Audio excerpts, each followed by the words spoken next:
This story is called Mr. Sweetly by Jack Mason. I met my best friend Jason in our freshman year at a boys' high school in New York. Jason was the kind of guy that all the other guys looked up to, tougher than tough, but also willing to give you the shirt off his back. He was one of the star athletes on the football team. All the girls went nuts over him. And to top it off, he always did really well in class. I don't think I ever saw him get anything lower than a B- in all 4 years of high school. Jason had it all. He seemed untouchable, fearless even, which is why I always found his dread of the school's bathroom to be really odd. He would approach the door with childlike trepidation and would only go in if myself or another friend were with him, or if he heard people inside. The times that I gone in with him, I witnessed him perform a ritual of pushing all the stall doors open and looking in, even if he was only using the urinal. When a stall door was shut, he would knock on it 3 times and wait for a response. Occasionally, if the stall was out of order or he received no response from behind the closed door, he would pull himself on the door and look inside. The first few times I witnessed him do this, I said nothing. It was strange, yes, but I didn't think much of it. However, curiosity eventually did get the better of me during our second semester that first year, and I asked, "Hey Jason, why do you do that?" "Do what?" he asked. I think it was an honest question. This ritual was so commonplace for him that it bled into the rest of his daily routine, as natural as breathing. "All that stuff in the stalls, why do you do it?" Jason gave me a grave look as he shook his head. "Let it go," was all that he said. I did let it go. For a long time after that, it had slipped my mind almost completely, having seen it happen so often that it was commonplace, even for me. However, one day, I went in to do my business. I saw 3 of the other boys in our year do exactly what Jason always did. It was Jamal, Sam, and Pete. They were pushing the stalls open, shaking their heads at each other. At first, I was a little mad. I thought that perhaps they had seen Jason do this before and were making fun of him. I couldn't understand why, though. They had always been pretty cool guys, but then I realized that they weren't laughing. They were being pretty serious as they completed their task. They also said hello to me, as though nothing were out of the ordinary, when they finally realized I was there. What I had seen bothered me. I couldn't explain why, but it made me feel uneasy. That feeling was only exacerbated by the fact that I knew Jason wouldn't tell me what was going on, and I didn't feel like I know those guys well enough to ask them. It was clearly a source of discomfort for Jason, and I assumed it might be for them too. One day, however, in our sophomore year, Jason and I stopped by the bathroom on our way to lunch. Jamal was in there washing his hands as we walked in. We said hi, and Jason went to begin checking the stalls. Jamal stopped him, though, and said, "You're good, man." "Nothing?" Jason asked. "Now you're good. Take it easy," Jamal replied, and walked out. I waited a few seconds after the doors closed, completely behind Jamal, to say anything. "Okay, what was that about?" Jason looked at me in confusion first, but then his eyebrows narrowed. "I thought I told you to let it go." "You did, but I'm just a little bit creeped out, dude. When it was just you, I just thought maybe it was a kind of a quirk. But now that there's 3 other people I saw doing that, what is going on? Did you guys witness something in here? What are Said your..." let it go. Jason yelled, and I was startled by that, by jumping back slightly. He was always a pretty easygoing guy, and I never seen him get that mad within the 2 years that I had known him at that point. I'm sorry, dude," I said rather meekly. Jason seemed flustered, almost as if he was shocked that he yelled himself. "Don't worry about it, buddy. I'm sorry for yelling at you. Just..." He sighed really deeply. "Please don't bring it up again, okay?" I promised him that I wouldn't. For years, I kept that promise. Life went back to normal. Years went by, and we all grew up. Well, we got a little bit older, anyways. And a few years after we graduated, I became an uncle, and everything was fine. I had stopped thinking about Jason's bathroom ritual altogether. That is, until the beginning of this month. I was babysitting my nephew, who is now 6 years old, and I took him to the mall so that we could spend the whole day just walking around. Before we left, I told him he'd have to use the bathroom. We went in, and other than the one guy that was leaving as we walked in, it was empty in there. I caught a glimpse of myself in the mirror and took a moment to fix my hair when I heard the sound of all the stall doors banging. I looked over to my nephew and saw that he was doing the exact same thing that Jason had done. He even looked under the door of the stall that had an out of order sign taped to it. Again, I couldn't tell you why, but it sent a chill up my spine. It felt like something was really wrong, and I decided not to say anything at that moment. But I knew I had to ask him. When we were in the car heading back to his house, that's exactly what I did. Hey Billy, I need to ask you something, okay? And I need you to tell me the truth. He nodded his head and continued. Why do you open the bathroom stalls like that? We pulled up to a red light, and I looked at him in the rearview mirror. Billy slouched in his seat a bit. He looked up at me with fearful eyes. Just as I was sure he wasn't going to tell me anything, he said, Mr. Sweetly. His voice was quiet, almost shaky, but I heard him just fine. What about Mr. Sweetly? Who is that, buddy? How do you know him? Does he work at your school? As soon as I asked that last question, I was struck with the realization that I was surprised that it never dawned on me before. Jason, Jamal, Sam, Pete, all came from the same grade school, the very grade school that my nephew Billy was currently attending. That had to be it. Billy, did he hurt you? Who is he? Billy just pursed his lip and shook his head. I decided not to press the issue with him any further, not wanting to cause him any more distress that he was clearly already in. When I dropped him off, however, I pulled my sister over to the side to speak to her. I asked her if there was someone who worked at Billy's school with the name Sweetly. She, being an active member of the PTA, knows everyone at that school. She told me that there wasn't. She also said that no parent or child had that name either. When I told her about Billy's behavior, she laughed at it. She told me that the kids were making up scary stories since Halloween was coming up, and one of them probably scared him. I didn't believe that that was the case, but I didn't tell her that. Before I said anything else, I knew I had to meet with Jason.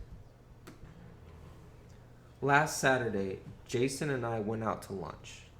After a while, I finally asked Jason, I have something important to ask you, and I need you to tell the truth.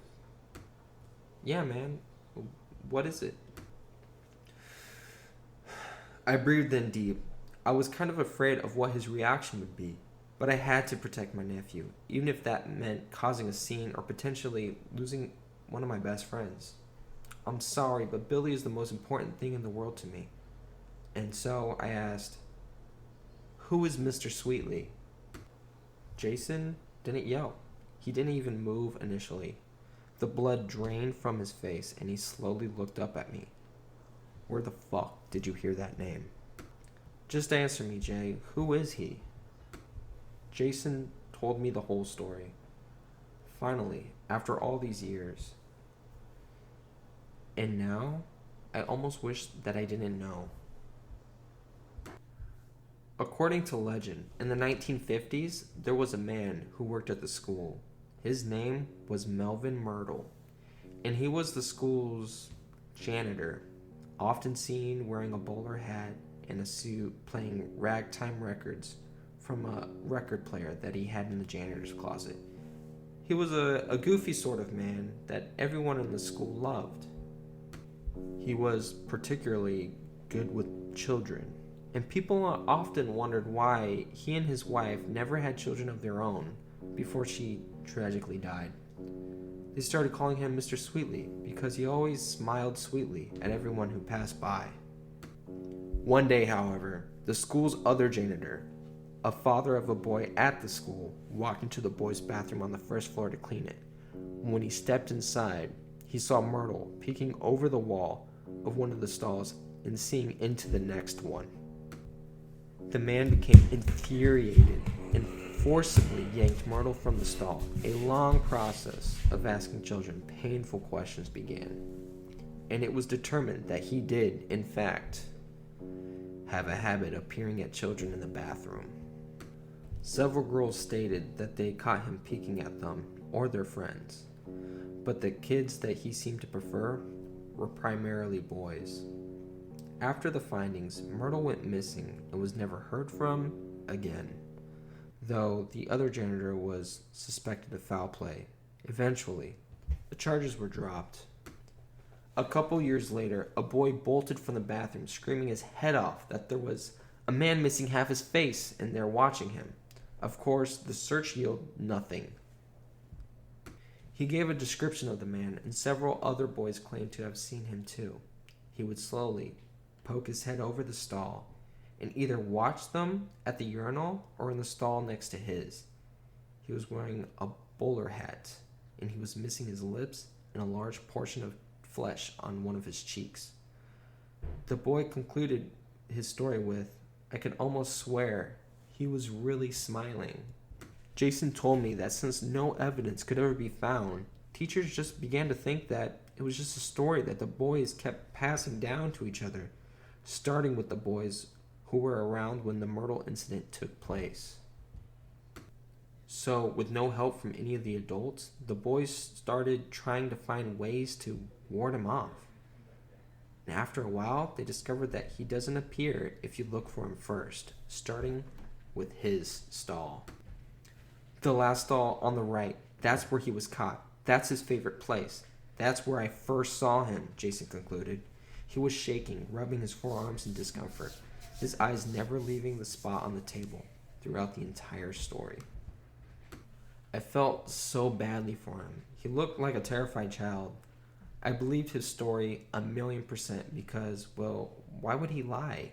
How could he have sold this story so well if he had never experienced it? And then he looked up at me and asked again, "Where did you hear that name?" I told him about how I see my nephew do the exact same thing he had done in high school, and how Billy told me that name after I asked. "Jesus Christ, Jimmy, what the fuck is wrong with you?" "I didn't know, dude. Fuck." I paused. "You need to tell my sister this story. She has to transfer Billy to another school." I paused again. "Wait, would that even help? You kept checking the stalls in high school. You still do that. Does he follow you?" Jason shook his head. "As far as I know, he doesn't. But that kind of shit sticks with you, man. I'm going to be doing that for the rest of my life." He huffed and scratched his head.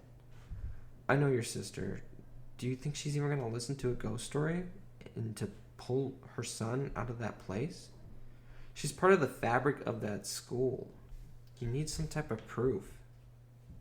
Jason then told me about a rumor that there was something written on one of the walls in Sweetly's stalls, as the kids started calling it. And what was written was covered up by the administration. The rumor was that it appeared one day, sometime in the 80s, and it was plaster over. A few days later, the plaster was entirely gone, and the writing was perfectly legible again. After that, they moved the toilet paper dispenser over to that side and bolted it over the writing. When I asked Jason what it said, he told me that he wasn't sure. Nobody's ever been brave enough to try to find out. We both agreed that day that we would call out sick and take Billy to school on Monday. Jason would pretend that he was visiting for the nostalgia, since some of his old teachers were still there, and he would stop in the bathroom before we left. We did just that, but we both froze in front of the bathroom door. "Are you okay, dude?" I asked, Jason only nodding. "Yeah, before we go in," I continued, "what happens if I see him?" Jason shook his head. He won't. If you never seen him as a kid, he won't appear to you as an adult. That's the reason none of the teachers ever believed us. We took deep breaths and walked in. Jason checked all the stalls, and I stepped into Sweetly's stall. I managed to pry off the toilet paper dispenser, and I unscrewed it with a degree of difficulty from the wall with a mini slot screwdriver I had in my pocket.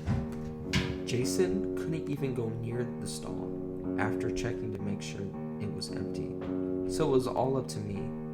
I pulled the dispenser from the wall. There was indeed writing.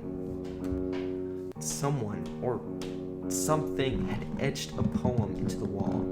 As I read it, I could swear that I heard faint sounds of ragtime music coming from the air vents. The air seemed to get a little colder. Jason sensed that something was wrong as well. He started frantically telling me to hurry. I tried to take a picture of the poem with my phone. The screen flashed, the phone glitched, and then it just stopped working. It hasn't worked since, and I had to replace it.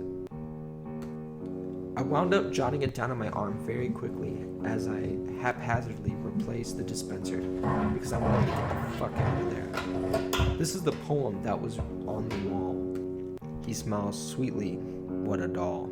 He watches you from his stall. Don't be rude, don't call him creepy. Call him by the name Mr. Sweetly. He loved the children of this school. Yes, to think otherwise, you'd be a fool. And though he did act most discreetly, they found him out, poor Mr. Sweetly. They called him a peeping Tom, though he insisted he did nothing wrong. But a parent sliced his face so neatly, giving him the toothy grin. Oh, Mr. Sweetly. So now he lurks forever in his stall and endeavors to rattle you to your core completely. He's watching you now, that Mr. Sweetly. Jason and I are planning to speak to my sister this weekend. We hope that, armed with the poem, my dead phone, and Jason's experience, we can convince her to put Billy in another school. One more thing. I've been hearing ragtime music in every public bathroom since reading that poem. And if I'm alone in there, the air feels cold and I can't shake the feeling that I'm being watched. Despite what Jason said, I think Mr. Sweetly followed me. I may not be able to see him, but I can feel him just fine. And I can swear that he's really smiling.